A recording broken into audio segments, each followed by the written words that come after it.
अस्सलाम वालेकुम। Architect fam के साथ फ्रॉम आर्किटेक्चर डिज़ाइन स्टूडियो में।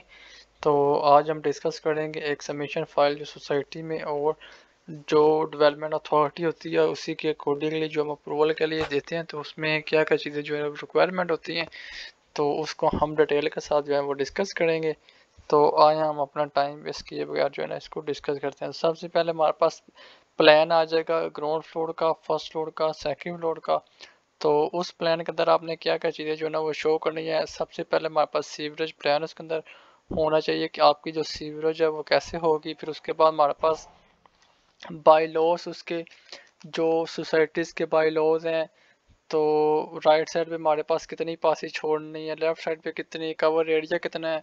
तो ये चीज़ें आएंगी और मैं आपको साथ ये भी डिस्कस करता जाऊंगा, आपको चीज़ें डिटेल के साथ बताता जाऊंगा कि सोसाइटीज़ में कितने परसेंट हमें कवर एरिया होना चाहिए, कितना परसेंट ओपन एरिया आप कर सकते हैं। और इसके अलावा जो है ना आप क्या क्या चीज़ें जो है ना वो सबमिशन फाइल में होना ज़रूरी है। तो आए हम जो है ना वो डिस्कस करते हैं। सबसे पहले मैं आपके साथ प्लानिंग शेयर करता हूँ। तो बेसिकली ये कनाल का प्लॉट है। कनाल का प्लॉट का साइज़ जो हमारे पास यहाँ पे है वो है 45.90 फीट है। तो 45 फीट बाय 100 फीट है। तो इसमें जो जो चीज़ें दी हुई है वो मैं आपके साथ डिटेल के साथ डिस्कस करता हूँ। सबसे पहले हमारे पास लॉन है। लॉन का जो हमारे पास बेहतरीन किस्म का साइज़ है, बिग साइज़ है, 21 फीट 6 इंच मल्टीप्लाई पर 23 फीट 7 इंच, 21 फीट 6 इंच इसकी लेंथ है और 23 फीट इसकी हाइट है। तो उसके बाद हमारे पास कार पोर्च है। कार पोर्च का जो साइज़ है बेहतरीन किस्म का साइज़, इसमें दो गाड़ियाँ आपकी ईजिली खड़ी हो जाएंगी। फिर उसके बाद हमारे पास ड्राइंग रूम है। ड्राइंग रूम का जो साइज़ है वो है 17 फीट बाई 15 फीट है। तो कोशिश किया करें जब भी आप ड्राइंग रूम में, जब भी आप बेडरूम का जो करवा रहे हो प्लानिंग, तो उसमें जो साइज़ होंगे वो कंप्लीट साइज़ रिक्वायर करें। जैसे कि कुछ लोग नॉर्मली होता है कि इंचज़ में काम करवाते हैं, बट वो ये होता है कि आपकी जो वेस्टेज है वो उसमें ज़्यादा हो रही होती है, यानी कंस्ट्रक्शन की जो कॉस्ट है वो बढ़ रही होती है। तो कोशिश किया करें कंप्लीट कंप्लीट जो है ना वो साइज़ रिक्वायर करें। तो उसके बाद हमारे पास जो डोर है, डोर का साइड टेबल आ जाता है जिसमें ये देखें मैंने शो किया हुआ D1 D2 D3 D4। ये जो भी दरवाज़ों के साइज होते हैं तो उनको डी से मेंशन किया और इसके साथ इसका टेबल शो किया हुआ है। तो उस टेबल के अंदर हम क्या करेंगे, इसकी हाइट लेंथ और विड्थ जो है ना वो लिख देते हैं। तो मैं आपको थोड़ी देर बाद ये भी जो है ना आपके साथ डिस्कस करता हूँ ये कैसे बनाते हैं और कैसे देते हैं। तो उतनी देर में मैं आपको सारी चीज़ जो डिस्कस कर रहा हूँ वो बहुत ही इंपॉर्टेंट चीज़ है। वो आपकी मेन चीज़ है प्लानिंग। प्लानिंग में कौन कौन सी चीज़ें जो है ना आपने लाजमी शो करनी है, जिसकी वजह से आपकी फाइल जो है वो सेक्शन ला के वापस नहीं आएगा। तो उसमें सबसे पहले सेक्शन है। सेक्शन आपने लाजमी काटना है। एक मिनिमम सेक्शन एक आपने लाजमी काटना है जिसमें आपने उसकी क्लियर हाइट, क्लियर चीज़ें जो है ना आपने दी हों। फिर उसके बाद आपने साइज लिखने हैं, लेंथ के साइज़ और विड्थ का साइज़, जैसे मैंने ये एरो के साथ शो किए हैं। फिर उसके बाद हमारे पास मेन होल कहाँ कहाँ पे आएंगे, मेन सीवरेज की लाइन आपकी कैसी आएगी, सेप्टिक टैंक कैसे आएगा, कहाँ पे मौजूद होगा, फिर सेप्टिक टैंक का साइज़ क्या होगा, कितने गैलन की कैपेसिटी होगी। तो ये लाजमी आपने देनी है। नॉर्मली जो कनाल के गढ़ की कैपेसिटी है वो 1000 गैलन है। तो ये चीज़ ज़रूरी रखी जाती है। फिर उसके बाद हमारे पास ये अंडरग्राउंड वाटर टैंक होता है। तो उसकी जो है ना वो गैलन्स के अंदर आपने लाजमी शो करना है कि हमारे पास कितनी कैपेसिटी है, कितने गैलन्स का जो है ना मैं अंडरग्राउंड वाटर बना रहा हूँ। फिर उसके बाद हमारे पास रिचार्ज पिट है। रिचार्ज पिट का आपने गैलन्स लाजमी ही लिखनी है कि इसके अंदर भी कितनी हमारे पास रिचार्ज पिट की कैपेसिटी होगी। तो उसके बाद हमारे पास रैंप है। रैंप ने आपने जब भी बनाना है सबमिशन फाइल में अपने प्लॉट के अंदर ही डिज़ाइन करना है, इसको कंपेयर टू बाहर नहीं करना। तो जिसकी वजह से आपकी फाइल ऑब्जेक्शन ला के वापस नहीं आएगी।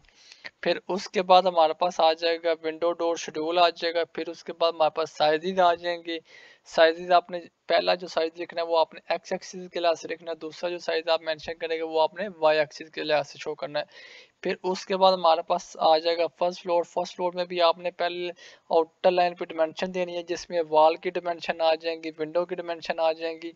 और उसके बाद हमारे पास सेंटर में जो चीज़ें हैं उसकी डिमेंशन आ जाएंगी, जैसे बेडरूम में टीवी लॉन्च है जो भी होगा तो उसके बारे में आपने लाजमी मेंशन करना है।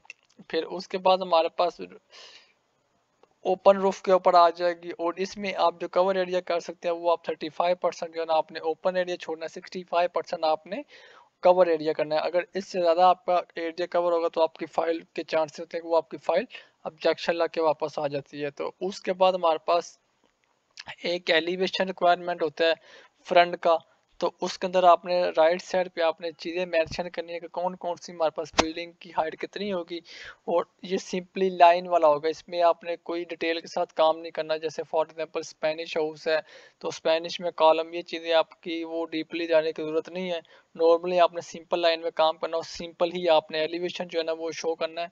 और ये एलिवेशन में मेन जो चीज़ आपकी देखी जाती है वो आपकी हाइट देखी जाती है कि आपकी बिल्डिंग की जो टोटल हाइट होगी वो कितनी होगी।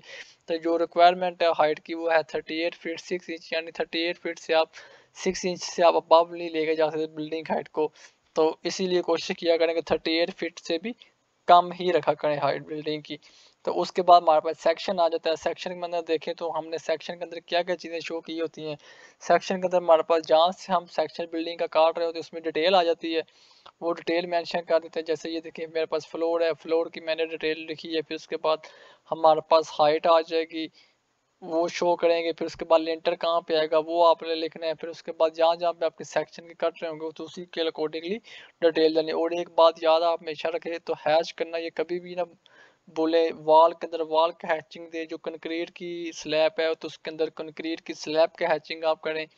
फिर उसके बाद हमारे पास नेक्स्ट आ जाएगा सेप्टिक टैंक की डिटेल। फिर उसके बाद वाटर टैंक की टेक। फिर स्टेयर का सेक्शन आपने लाजमी इसके अंदर शो करना है कि आपका जो राइजर है उसकी हाइट कितनी होगी, ट्रेड की हाइट कितनी होगी। फिर उसके बाद हमारे पास आ जाएगा अंडरग्राउंड वाटर टैंक आ जाएगा, उसकी आपने डिटेल लाजमी देनी है। उसके बाद अंडरग्राउंड वाटर टैंक आ जाएगा, अंडरग्राउंड वाटर टैंक की आपने डिटेल लाजमी देनी है, क्योंकि ये मोस्टली चीज़ें कॉमन होती हैं। तो ये मोस्टली जो चीज़ें होती हैं ये लाजमी ही उसके अंदर शो करते हैं। फिर हमारे पास फाउंडेशन की डिटेल आ जाएगी, फाउंडेशन की डिटेल भी बहुत ज़रूरी है, तो ये भी लाजमी आपने देनी है। ये बेसिकली हमारे पास 4 टाइप की होती हैं, तो आपने 4 टाइप की ही शो करनी है उसके अंदर। तो नॉर्मली जो भी यूज़ हो रही होगी उसको हम इजीली यूज़ कर सकेंगे। ये हमारे पास फाउंडेशन की अगर हम डिटेल के साथ बात करें तो मैं आपके साथ डिटेल के साथ भी शो करता देता हूँ। बेसिकली ये 3 फुट नीचे वाइड होती है। उसके बाद पीसीसी हम डालते हैं, पीसीसी की जो रेशो रखी जाती है वो 148 की रेशो रखी जाती है। फिर उसके बाद हमारे पास ब्रिक का काम शुरू होता है। जब सबसे पहले नीचे नीचे जो ब्रिक का काम शुरू करते हैं वो स्टार्टिंग में जो हमारे पास जो स्टार्टिंग में वार होते हैं वो हम 2 फुट 3 इंच से शुरू करते हैं। फिर इसी तरीके से काम होते हैं तो ऊपर आके फिर हमारे पास 1 फुट 10 इंच में हो जाता है। फिर उसके बाद 1 फुट 6 इंच में, फिर उसके बाद 1 फुट 1.5 इंच में, फिर उसके बाद 9 इंच में। फिर उसके बाद जब 4 इंच की वाल हो तो 4 इंच की वाल शुरू हो जाती है। फिर उसके बाद 9 इंच की जो हो 9 इंच में शुरू हो जाती है। तो ये हमारे पास फाउंडेशन का प्लान था। तो उसके बाद हम प्लॉट की लोकेशन शो करेंगे। प्लॉट की लोकेशन से मुराद ये कि हमारा का प्लॉट का नंबर क्या, उसकी राइट साइड पे प्लॉट कौन सा है, लेफ्ट साइड पे कौन सा है, बैक साइड पे कौन सा, तो वो चीज़ें आपने लाजमी शो करनी है। और उसके बाद हमारे पास नॉर्थ का साइन आपने लाजमी शो करना है कि आपका नॉर्थ का साइन किस साइड पे है। फिर उसके बाद आपने रोड में लाजमी मेंशन करनी है कि जो कॉर्नर प्लॉट है तो कॉर्नर प्लॉट में दोनों साइडों पे जो रोड है उसकी वाइड कितनी है, यानी कि रोड कितने उसका लेंथ है, उसकी विड्थ कितनी है। फिर उसके बाद हमारे पास जो है नेक्स्ट आ जाएगा हमारे पास सेक्शन पी भी आ जाएगा, जो बैक साइड पे आपने देना है। जो वाशरूम जो लॉन्ड्री आप बना रहे हैं तो नॉर्मली एक वाशरूम की परमिशन होती है बैक साइड का आप बना सकते हैं, तो उसकी आपने सेक्शन करना, उसकी लेंथ कितनी है, उसकी विड्थ कितनी है। फिर उसके बाद हमारे पास जो रिचार्ज पिट है उसका जो है ना सेक्शन आ जाएगा। फिर उसके बाद हमारे पास बाउंड्री वॉल की सेक्शन आ जाएगा, बाउंड्री वॉल की आप हाइट क्या क्या रख सकते हैं तो वो उसके बाद आ जाएगी। फिर उसके बाद हमारे पास रैम्प की डिटेल आ जाएगी कि आपका जो रैंप है उसकी डिटेल्स क्या, आपका उसका सील लेवल क्या है, उसकी हाइट कितनी है, ये आपने लाजमी शो करनी होती है। फिर उसके बाद हमारे पास जो चीज़ आ जाती है वो आ जाती है डोर विंडो टेबल आ जाता है। डोर विंडो टेबल के अंदर हम क्या करते हैं, डोर में विंडो शेड्यूल के अंदर हम डोर की विड्थ और हाइट लिखते हैं। फिर उसके बाद विंडो आ जाती है, विंडो में लिखते हैं विंडो की हाइट कितनी है, विड्थ कितनी है, फिर उसके बाद सील लेवल कितना है। तो इसी तरीके से हम टेबल बना लेते हैं। तो उसमें पहले साइजेज आ जाती हैं। सबसे पहले हम बात करें D1 की। D1 मेरे पास है 5 फुट का डोर है वाइड। फिर उसकी हाइट कितनी है, 8 फुट है। सील लेवल बेसिकली डोर है तो इसका 0 फुट 0 इंच सील लेवल होता है, तो ये हमारे पास डोर आ जाएगा। और इसके बाद इसके रिमार्क्स आ जाएंगे आप किस में काम कर रहे हैं, ये वुड का होगा, स्टील का होगा, किसका भी। तो नॉर्मली जो डोर होता है वो वुड के यूज़ होते हैं, तो इसलिए हम इसको वुड के अंदर ही शो करेंगे। तो उसके बाद हमारे पास विंडो आ जाती है, W फॉर विंडो है, D फॉर डोर है। तो अगर हम विंडो की बात करें तो विंडो में हमारे पास इसमें हम मेंशन करते हैं कि ये स्टील एंड ग्लास की होंगी, तो वो मेंशन हो जाएगा इसके मार्क्स के अंदर। फिर उसके बाद सील लेवल इसका लिखते हैं कि आपका जो विंडो है वो आपकी सील लेवल कितनी ऊपर आप फर्श से उठा के लगा रहे हैं, तो वो आ जाएगी। ये सारी चीज़ें हमने जो है ना वो लाजमी मेंशन करनी है। फिर उसके बाद आपकी छोटी वैनिटियाँ आ जाएगी, जो वाशरूम में आपने छोटे जो विंडो दी होगी वो आपकी आ जाएगी। फिर उसके बाद हमारे पास प्लॉट के एरिया आ जाएगा, टोटल एरिया ऑफ प्लॉट का कितना है आपका वो मेंशन करेंगे। फिर उसके बाद ग्राउंड फ्लोर में जो कवर एरिया कर रहा है आपका वो आ जाएगा। फिर उसके बाद हमारे पास फर्स्ट फ्लोर का आ जाएगा, फर्स्ट फ्लोर में जो एरिया कवर हो रहा है आपका वो लिख देंगे। फिर उसके बाद सेकेंड फ्लोर में जो कवर एरिया वो हम लिख देंगे। फिर उसके बाद हम टोटल कवर एरिया लिखेंगे, हमारे प्लॉट का टोटल कवर एरिया कितना है। फिर उसके बाद हम इसको कैलकुलेशन कर लेंगे। फिर उसके बाद हम लिखेंगे ओपन एरिया ऑफ प्लॉट का कितना है। तो इन सारी चीज़ों को जो है ना हम माइनस करके फिर अपना जो प्लस करके इन चीज़ों को मद्देनजर रख लेंगे कि हमारा कवर एरिया जो टोटल प्लॉट का वो 65% से ज़्यादा नहीं होना चाहिए। तो उसके बाद फिर हमारे पास टाइटल आ जाएगा, टाइटल के बाद हमारे पास प्रोजेक्ट आ जाएगा। प्रोजेक्ट ब्रीफ के अंदर आप ये चीज़ें मेंशन करेंगे कि आपका प्लॉट किसके नाम है, किस ओनर का नाम है, तो वो ओनर का नाम आ जाएगा। फिर उसके बाद आपके प्लॉट की लोकेशन आ जाएगी कि आपका प्लॉट का नंबर क्या है, किस सोसाइटी में है, तो उस सोसाइटी का पूरा नाम आ जाएगा। फिर उसके बाद यहाँ पे ओनर के सिग्नेचर आ जाएंगे। फिर उसके बाद आर्किटेक्ट के सिग्नेचर आ जाएंगे और साथ इनकी स्टैंप आ जाएगी। तो इसके बाद हमारे पास पूरी फाइल इस तरीके से रेडी हो जाएगी। और ये फाइल हम बेसिकली 6 प्रिंट के साथ, 9 प्रिंट के साथ, 10 प्रिंट के साथ, जो भी आपकी सोसाइटी की रिक्वायरमेंट है तो उसकी एक फ़ोटो कापी करवा के जो है ना हम पहले सोसाइटी में जमा कराएंगे ऑफिस में। सोसाइटीज़ के ऑफिस के बाद हम वहाँ पे जो डेवलपमेंट अथॉरिटी अकॉर्डिंगली जो भी उसकी है तो वहाँ पे डेवलपमेंट अथॉरिटी में जमा कराएंगे। उसके बाद आपकी फ़ाइल तकरीबन 1 मंथ बाद 20 डेज़ के बाद जब भी आपकी फ़ाइल अप्रूवल हो जाए फिर उसके बाद आपने जो है ना वो कंस्ट्रक्शन इजीली आप इसको शुरू कर सकते हैं। तो इसके लिए बेसिकली जो सबमिशन कराने के लिए जो चीज़ें रिक्वायरमेंट होती हैं, सबसे पहले हमारे पास जो चीज़ रिक्वायर होती है वो सबमिशन फाइल होती है। फिर उसके बाद आर्किटेक्ट का सर्टिफिकेट होता है। आर्किटेक्ट सर्टिफिकेट के बाद आपके पास एनओसी होनी चाहिए सोसाइटीज़ की।